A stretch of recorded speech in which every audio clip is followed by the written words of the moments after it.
Hey guys, welcome back again. This is going to be a review video today. I have like 20 titles to go over with you guys. I've watched this stuff within the last 2 months or so, maybe a little bit more than that, but I'm going to dive right on in. Most of these are Blu-ray, but there's one DVD, bootleg if you will. Finally got around to watching Hollow Gate.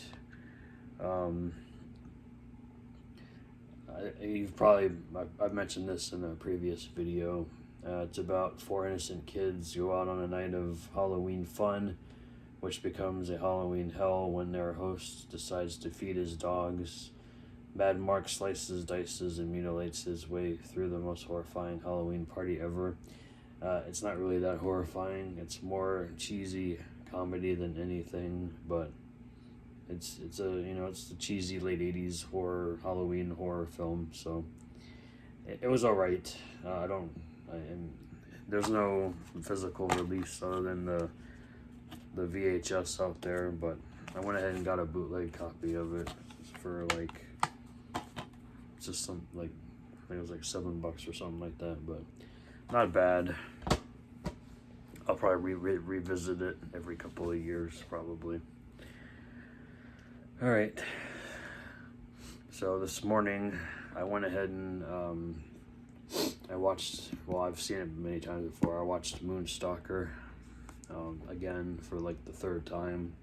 The scan on the Blu-ray here is not bad. It's a lot better than the DVD that I have. Sorry, it's a little tight box here. I went ahead and reversed the artwork. I showed you in one of my previous videos when I did an unboxing here. So this is the reversible artwork. It says when there's a bad moon rising, and it just got worse. There's the spine, and then the back, and then like I said, I reversed the artwork. So that's the original art, the redone artwork for right there. So I previously said it was a Christmas horror film. It's really more of a vacation film set during winter break. So I guess you could kind of put that in two and one together, but it's not a Christmas movie. It's just a winter break movie. But it's good. Well, I guess it depends if you think this is good. I liked it. I enjoyed it. The other two I have not seen yet, but I'll get around to watching those later on. Next one here, I finally got around to watching Pearl. I definitely see what the hype is about. I really liked Mia Goth's performance in this film. Yeah, it's just her emotion is just out there, so definitely enjoyed that one. Probably liked it more than X. I did like X, but I like this one more, so I can't wait for the third entry. I forget the name of it though, but definitely looking forward to that one. This is a very interesting film. This is a Finnish film called Hatching. This is about a 12-year-old girl. She's trying to please her mother. Her mother is like a real complete control freak. Wants her daughter to do everything that she wanted to do as a child. She's in gymnastics, and so anyway, one night the daughter finds a strange egg in the woods. She brings it back home and keeps it in her bed, and it hatches. And what she finds inside at first is a bird-like creature, but then it morphs into something. I'm not going to tell you what it is, but it morphs into something else, and it's very strange, very peculiar. But really enjoyed this film. Definitely recommend giving this a watch. But yeah, the second half of the film is pretty messed up, so but I really enjoyed it. So it does have subtitles, so you probably, it says it's in English too, so maybe there's a language, you can change the language on here, but I didn't. I just watched it in Finnish with subtitles. That was a good one. Next up are a couple of Christmas horror films. So we have Anna and the Apocalypse. I did a video on this for my Christmas horror challenge, so I'm not gonna really go into detail about it again, but really enjoyed this one. It is a horror comedy musical, so really love that one.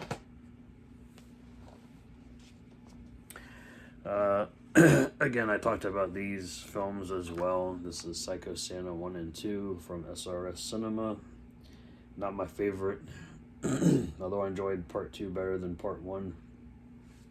So, if you guys want to check that out, I believe, I don't know if it's still available on SRS Cinema's website, but I think the DVD is available, so you can go there. It's also, I believe it's also on Tubi if you wanted to give that a watch. I finally got around to checking out The Beyond from Fulci. Honestly, it's not my favorite. I thought some of the visuals were pretty cool though. With all the I guess they're kind of like zombies, kind of. Yeah, that was cool. That was a cool concept and everything like that with the makeup and everything. But yeah, not my favorite Fulci film, but I enjoyed it for what it was. But yeah, this particular release has 2 Blu-rays and then the CD soundtrack as well, performed by Fabio Frizzi. So music was pretty cool. I enjoyed that. The next one here, I didn't really enjoy this film, but I hardly paid any money for this. So, but it stars a couple of actors that I really enjoy. So this is the follow-up to Cheerleader Camp. This is To the Death. This is too gory for the silver screen. Yeah, it is pretty gory. Low budget. The first one, I really enjoyed the first film from the 80s. This one, not so much. This was released in, I don't think it even says what year it came out. I want to say 2015, somewhere around there, 2016, I don't know. But you got Ari Lehman's in here and Jennifer Banco. Both of them were okay in this film, but everybody else, the acting is terrible. The lighting in this film is not great either. Certain scenes are too dark, and yeah, so I don't recommend this film. Next one here is a documentary about Florida, horror made in Florida, called Blood, Guts, and Sunshine. This is put out by, I think it's Saturn Score, no, TerraVision. TerraVision released this. You can buy this off of Vinegar Syndrome's website. I don't think the slipcover is available anymore, but it might be. But really enjoyed this one. It's like 2 hours, a little over 2 hours of interviews with different directors and writers. You get Herschel Gordon Lewis, John Waters, John Landis, William Griffey, Sean Donahue, Chris Woods, Marcus Koch, Steve Burrow, one of my favorites, Tim Ritter, Joel D. Wynkoop, and more.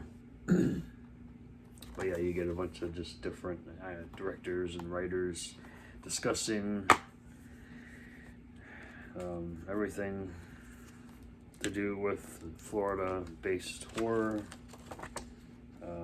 I'm not going to show you the inside. There's a little bit of nudity in here, even though it's just a drawing, but still, it's got some women's breasts exposed. So we're not going to show that.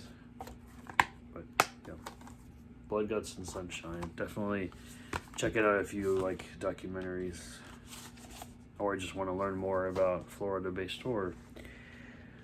Next one here, this was a really fun watch. This is from Scream Factory. This is The Borrower. Don't lend him anything you can't afford to lose. This is a weird movie. This was directed by John McNaughton, who did Henry, Portrait of a Serial Killer. This one's not as like messed up as that one is, because this is based on like an alien coming down to Earth, because he was banished from wherever he was. It doesn't say where he was from exactly, but it says that he's sentenced to live the rest of his days on Earth for committing unspeakable crimes. A strange insect-like creature journeys in a lone spaceship. When he arrives on our planet, his head explodes, and he has to pass himself body to body, kind of like Jason Goes to Hell almost.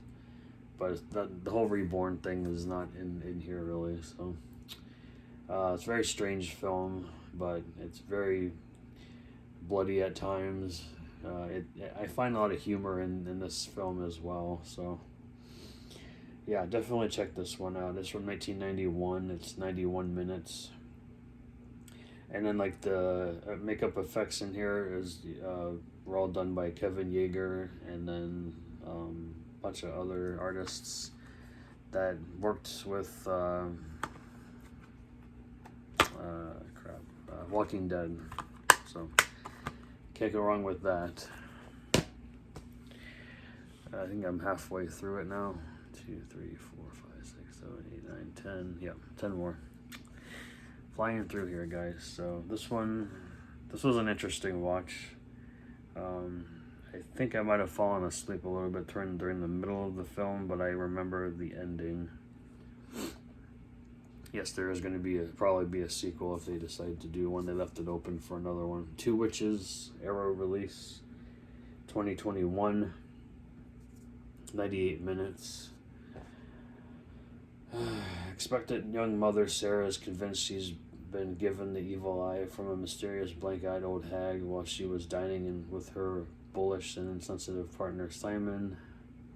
Later, when the couple go visit his new agey friends Dustin and Melissa, dark forces are unleashed after an ill-advised attempt at consulting a Ouija board to allay her fears. Don't mess around with a Ouija board. That's just bad news right there. Meanwhile, tensions grow between grad school student Rachel and her new roommate Masha over a violent incident involving a man that the strange and impulsive young woman has brought home. Yeah, this film is crazy, especially the witches with those weird eyes. It's creep me out. But not bad. It's not my favorite. I'm not a huge fan of witch movies. Some are better than others, in my opinion, but they're not my favorite. But the artwork on the inside is pretty cool. It does have reversible artwork on here. Yeah, it just shows just floating heads there. So I think I like that one better. But yeah, the Two Witches. I bought this at Barnes & Noble when it was half off. Next one here was a film from 1976 called Bloodstalkers. There is no escape.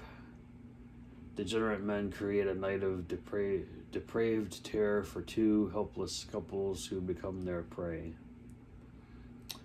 I found this movie kind of boring, to be honest with you. Yeah, I didn't really enjoy it that much. I mean, I've seen a lot worse, so it's not like I enjoyed some parts of the film, but overall I just didn't care for it.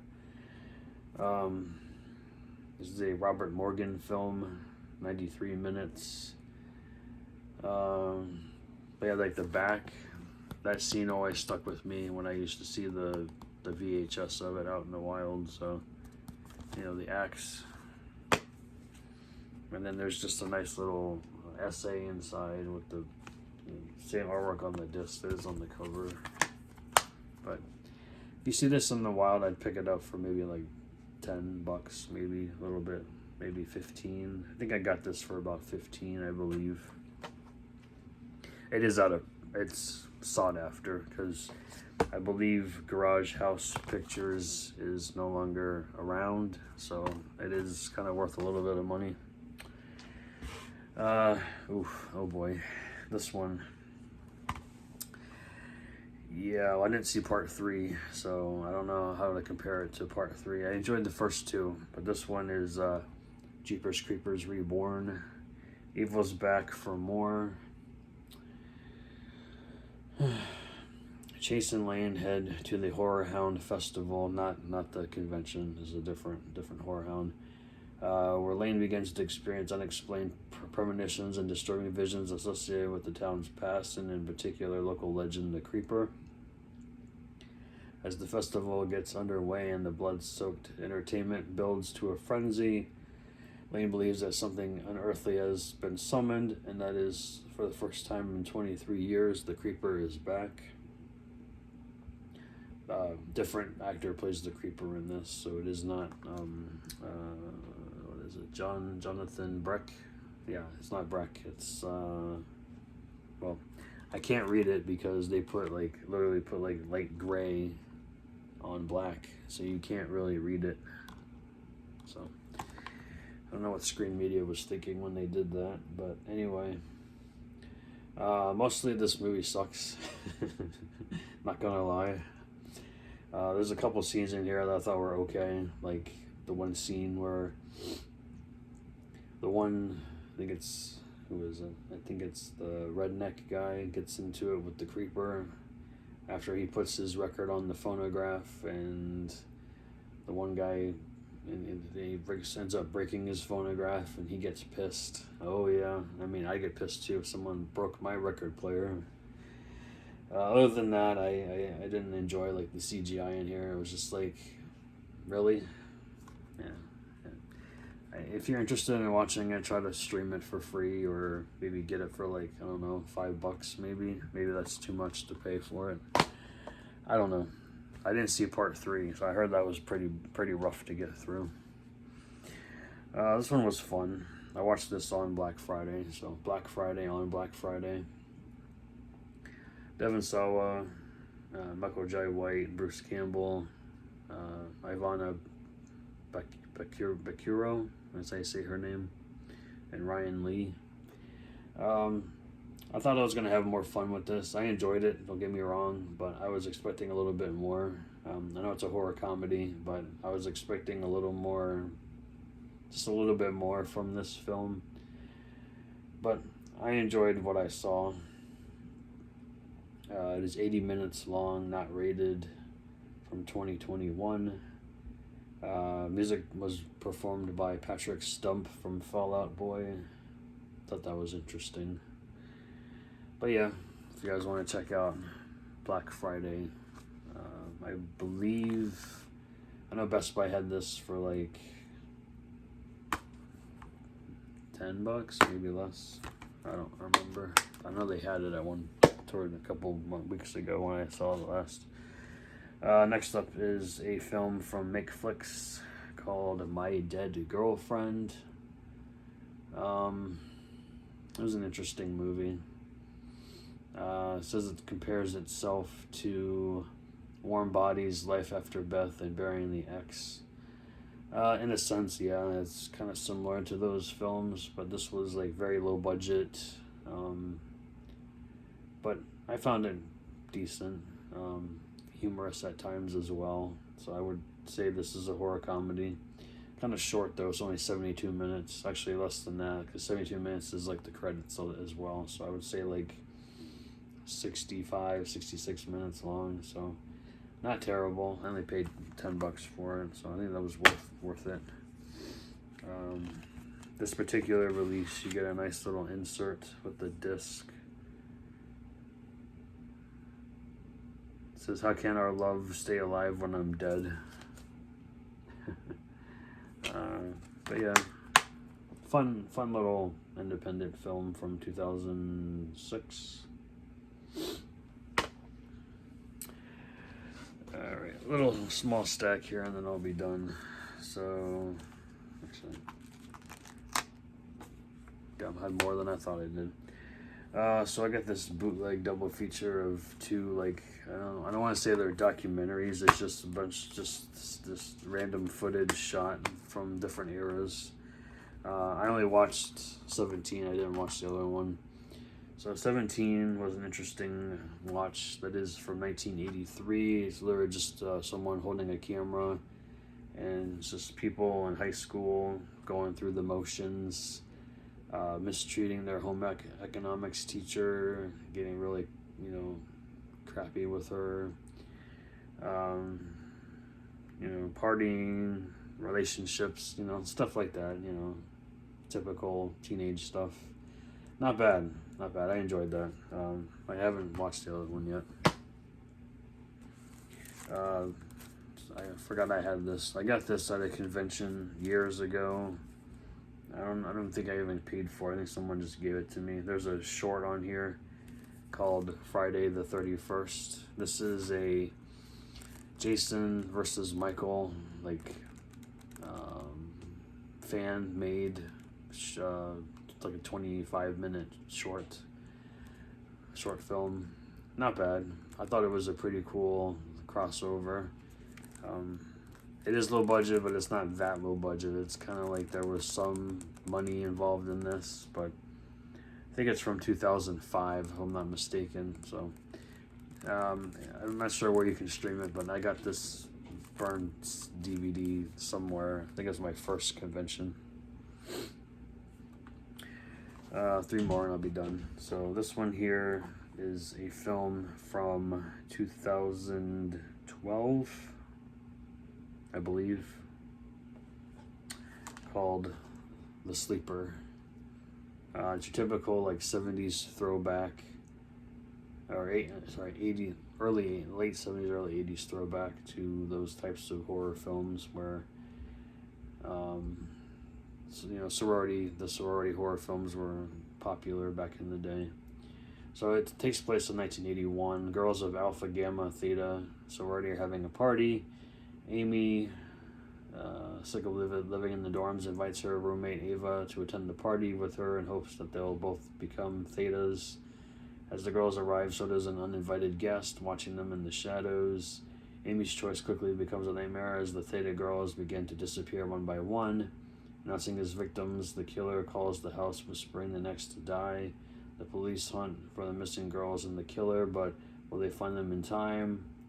Or will all the girls sleep for good? Yeah, this movie is pretty brutal. The killings in here are just crazy. The lead girl, Brittany Beland, did a great job. Unfortunately, she's no longer with us, so rest in peace, Brittany. But that whole story is very sad with what happened to her. But yeah, she was a really good actress. I really enjoyed her in this. You also get a special appearance by Joe Bob Briggs. He plays the doctor at the end of the film. This was directed by Justin Russell. I haven't seen anything else from him, but I definitely want to check out his other films because this one's pretty good. You get 2 cuts of the film on here. You get the one I watched, which was the Blu-ray. Disc 2 is a DVD, and that is the lost VHS version on the DVD. So I'll have to check that one out eventually. I'm not sure what that entails. But there's a bunch of special features on here. You get a commentary from the director, an hour-long feature out of the making of the film, trailers, Joe Bob Briggs Drive-In Total, Lost Trailer Series, Don't Go in the Attic, motion menus, and chapter selection. So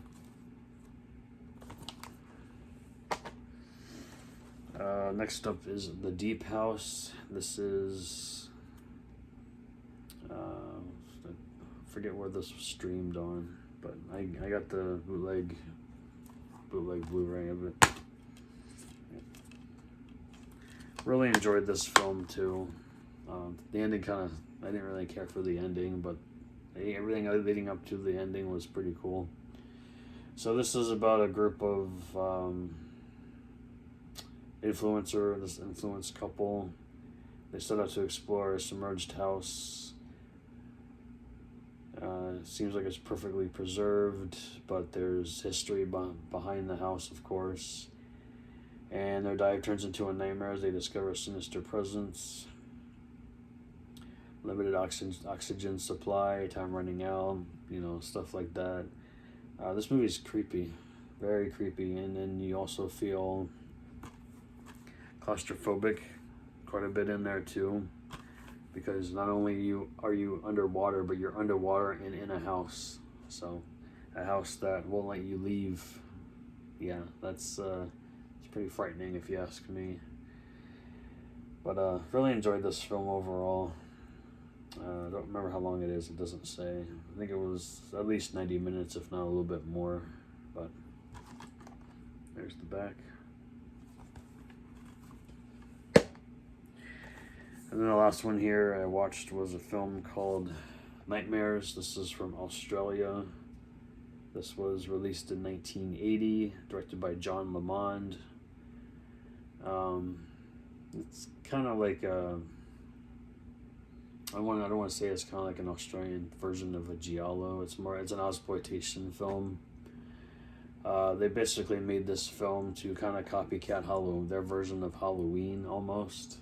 Not quite similar though. Basically, this girl